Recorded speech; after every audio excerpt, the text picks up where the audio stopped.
On the eastern edge of Manhattan, overlooking the East River, stands one of the most recognizable buildings in international diplomacy, the headquarters of the United Nations.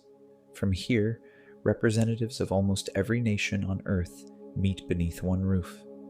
They come from different cultures, different political systems, and different parts of the world, sometimes as allies, sometimes as adversaries, but all with a place at the table. The United Nations was created in 1945 as the world emerged from the devastation of the Second World War. Millions had died, cities had been destroyed, Europe and large parts of Asia had been left shattered, and after 2 world wars in a generation, there was a determination to create something that might help prevent such destruction from happening again. The United Nations officially came into existence on October 24th, 1945. Its purpose was ambitious: to maintain international peace and security, to encourage cooperation between nations, to protect human rights, and to provide somewhere where disputes might be settled with words rather than weapons.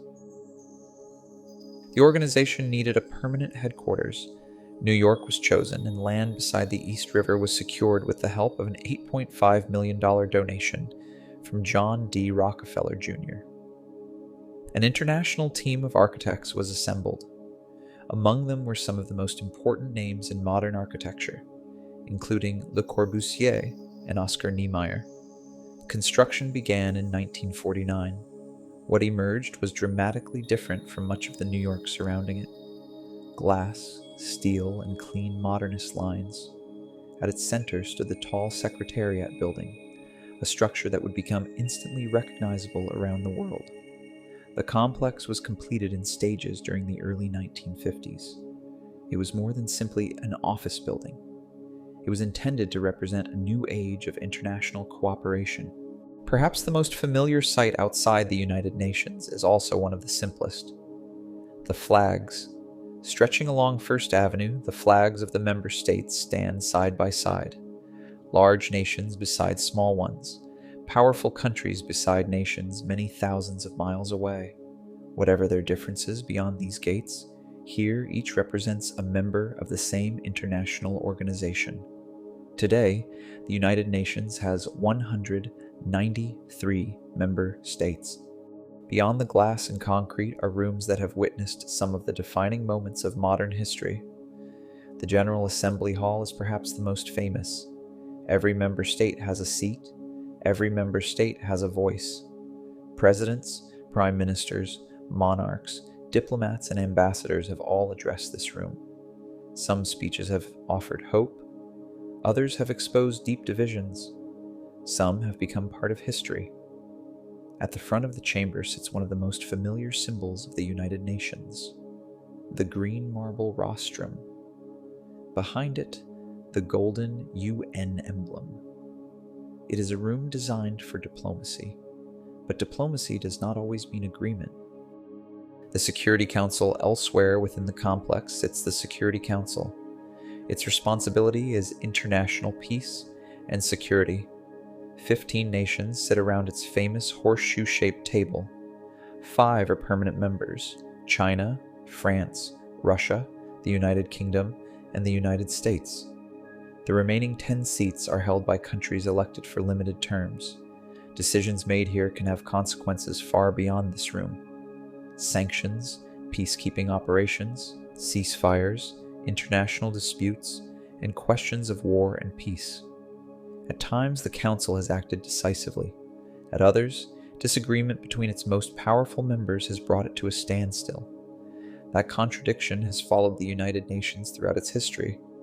The United Nations is not simply about meetings between governments. Across the world, organizations within the UN system work with refugees, children, humanitarian emergencies, disease, hunger, education, and cultural heritage. United Nations peacekeepers have served in some of the world's most dangerous regions. Humanitarian workers have entered places devastated by war and natural disaster. And behind the political speeches are thousands of people carrying out work rarely seen on television. The organization has been praised. it has also been criticized. There have been failures, controversies, and moments when the United Nations has been unable to prevent the very conflicts it was created to stop. Yet nations continue to return here, to debate, to argue, to negotiate, and occasionally to agree. The United Nations has never created the peaceful world imagined by its founders. Perhaps no organization ever could. War remains, division remains, and more than 80 years after its creation, the world is still capable of extraordinary violence. But the alternative to diplomacy is often far worse. And so the doors remain open. The delegates continue to arrive. The flags continue to fly beside the East River.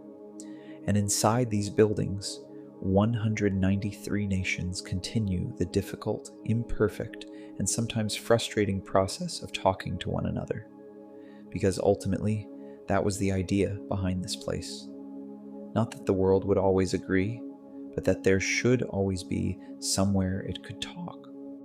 More than 80 years after its creation, the United Nations remains a place where nations meet, differences are confronted, and dialogue is given a chance. It has not ended war, nor solved every crisis, but the principle on which it was founded remains as important as ever, that peace must always be worth pursuing. And with that, our short journey through the story of the United Nations comes to an end. Thank you for watching.